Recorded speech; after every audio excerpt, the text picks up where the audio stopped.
You're here. Welcome to Kirsten in the Kitchen Sink. This is my first Booktube video. This is the Booktube Newbie Tag. I'm going to try and remember that I think I'm supposed to look at the screen light, although honestly, I'm not totally sure about that. I have absolutely no idea what I'm doing, and I also don't know how to edit. So this should be fun. Anyway, let's hang out. Let's have a drink. I'm having a little bit of wine, organic, vegan friendly, no sugar added, Pinot Noir. You can have coffee, tea, water. Everything's cool, but let's hang out.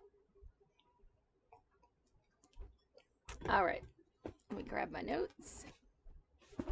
Booktube Newbie Tag. Why did you start this channel? Mainly just because I love the book community. Sorry. Oh my god, I do not know what I'm doing here. I love the book community. I just want to be a deeper part of it. It seems like starting a channel is a great way to build some deeper friendships in the community. On the topic of not knowing what I'm doing, I'm realizing that you probably cannot even hear me because I don't have a microphone. So let me try and talk a little louder. So with Booktube also, I just love the creativity of doing something like this. I've got all sorts of book ideas, hence the name Kirsten in the Kitchen Sink, because I doubt I will be able to contain myself to just book content, and I don't even know if I'd want to. Reading 30 books a month, I think it's amazing the people who can do it, but that is definitely not for me. I just have too many other interests. I love books, I love the book community, but I love all the other interests too. And I think the book community also enjoys a lot of additional interests. Let's face it, the book community loves crafts and walking challenges and movies and music and Taylor Swift and crochet and bird watching and all those sorts of things. So I think this will work out okay. What are some fun and unique things you can bring to Booktube? Well, like I said, I think I'll bring a lot of unique things because I doubt that I am going to be able to stick to just talking about books. I guess the other thing would be that I do live right in the New York City area. And it is hard to film in a teeny tiny little city apartment. It's hard to keep a teeny space like this clean. So it's easier to film out and about. And I think it's fun for you guys if I take you around New York City. So hopefully exploring New York City will be one unique thing I can bring. What are you most excited for about this new channel? Really just building the friendships within the community. Why do you love reading? I guess I love reading because as a little kid, I was an only child of a single mom who was usually working or busy. I loved my television, but back then there were 3 channels, and if there was nothing on TV, I could always turn to books. I've always enjoyed books that take me to someplace more exciting or more fun than where I currently am. I'm not big on depressing books, super serious books. Like, I want to live vicariously through the books and just be someplace maybe more fun than where I actually am. When did you start reading? I guess it was so early I can't even really remember. I had a little kid record player with 45s of the books with little picture books that matched them. So I could kind of read along with my little picture book. I didn't need anyone to be available to read the book to me because I could just play it on my record player and follow along. My mom tells a story of one night I went missing, and when she did finally find me, I was outside underneath the spotlight light in my little lawn chair, reading a book, butt naked. Hopefully we're not going to go there on this channel. This is YouTube and not OnlyFans. But yeah, I've been reading for a while. what book or series got you into reading? The first one I really remember is Bread and Jam for Francis on that little record player with the little book I could follow along. I also had a Frosty the Snowman book that was the same way that I really loved. Um, I had a Sesame Street fairy tale record. It was a big 33 record, and I was obsessed. That was my little kid audiobook. I listened to it all night, every night. We had to take it on vacation. I recently found it uploaded on YouTube and listened to it a little bit, and I have to say, it holds up. It is a great record. Oh, yes. And back then I had a little kid subscription to some Disney little fairy tale picture books starring Disney characters. So before there was Book of the Month and Aardvark, there was in the 70s a little kid Disney book subscription. And it was amazing. The books were beautiful. They created a beautiful collection. It was telling kind of classic fairy tales, but using the Disney characters, so they were familiar to kids. You already knew Donald Duck and Mickey Mouse and Minnie and Goofy, everyone starring in these books. I remember one of those books that I loved was one where they threw a birthday party, and they included instructions for the kids that you could make the punch yourself, make the decorations yourself. And as a kid, I especially loved books that would give me some sense of agency. Because, you know, as a kid, you don't have money, you can't drive. There's not a whole lot that you can do on your own. And so anytime books really gave me a feeling of a sense of agency, you know, with the main characters or for myself, I absolutely loved that in books as a kid. What else? The next book series I got obsessed with was Little House on the Prairie. I went to a friend's house and she had the box set. There were these yellow books. I thought they were the most beautiful thing I'd ever seen. I coveted those books, and I did eventually get my own set of Little House on the Prairie books. After Little House on the Prairie, it was Nancy Drew. Absolutely obsessed with the Nancy Drew books, which were already quite old by then. They were books I think that my parents' generation had been reading, and I still absolutely loved those. Then it was Sweet Valley High. I was obsessed with Sweet Valley High. Once I grabbed Sweet Valley High, the first book that I remember just like being obsessed with, could not stop reading. I had it with me on vacation. I was kind of missing the vacation because I had my nose in this book, was called A Knight in Shining Armor by Jude Deveraux. It was historical fiction. It was a little bit of fantasy because there was time travel involved. It was kind of a romance, and oh my gosh, that book, I just loved it. I'm very curious. It was so many years ago. I'm curious to read it again and see if it still holds up, but I don't know. After that, I read a book called Celestine Prophecy that just sort of blew my mind.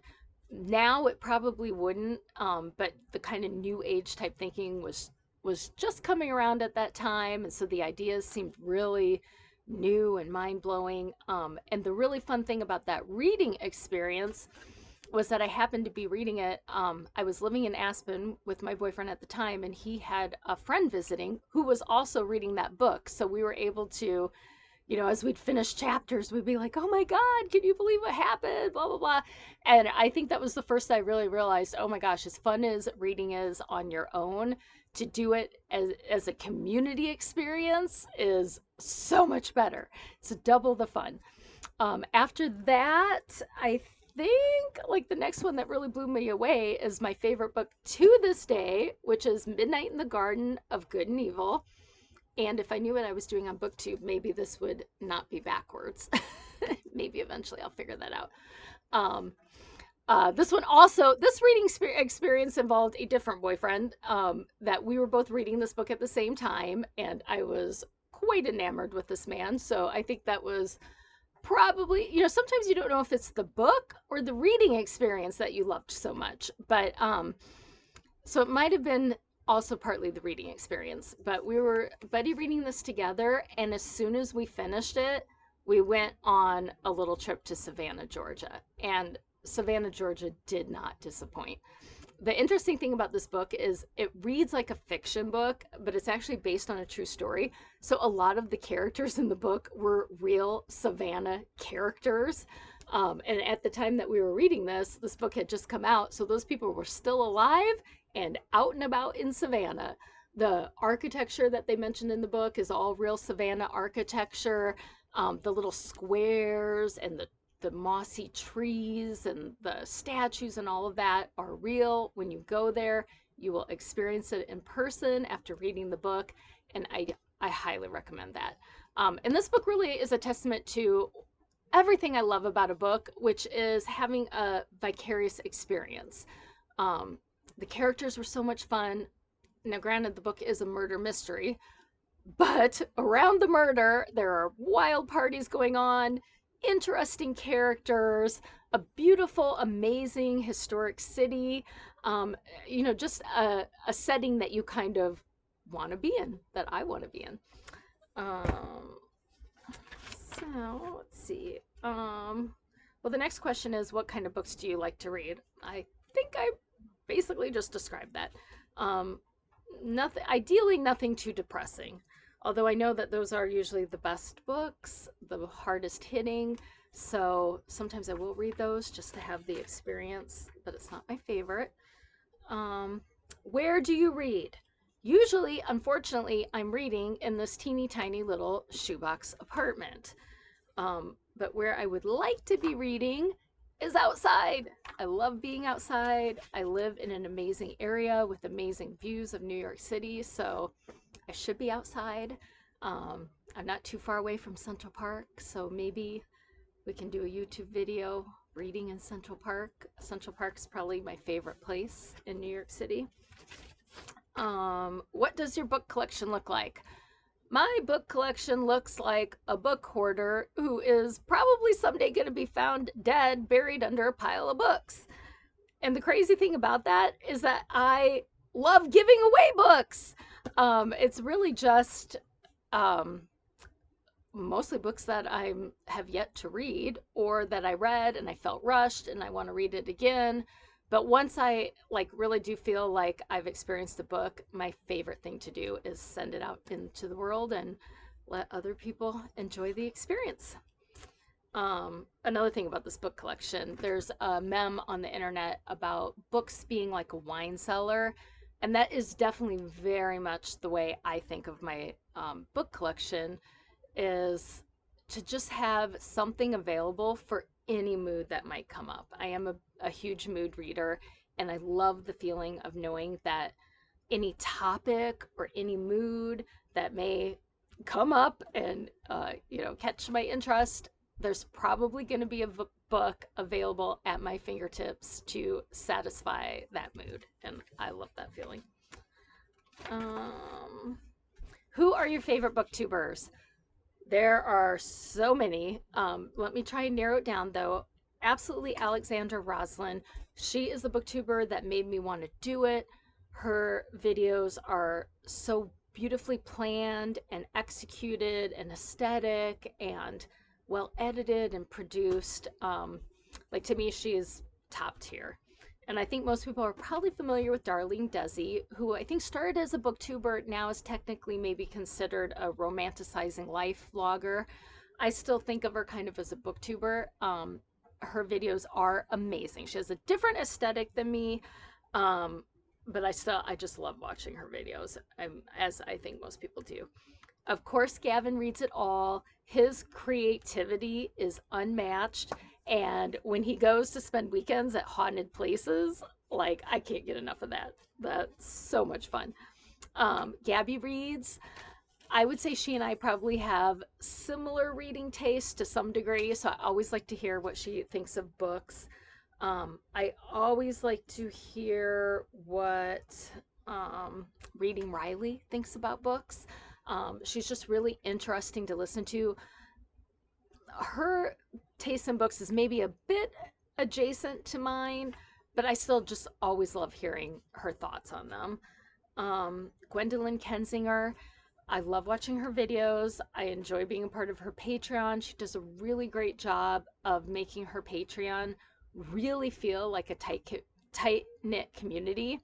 The shirt I'm wearing right now is one of hers. She has a podcast, Talk Bookish to Me, and so many more. And maybe I can list some additional ones in the notes if I even figure out how to do notes, because, you know, I don't really know what I'm doing with this.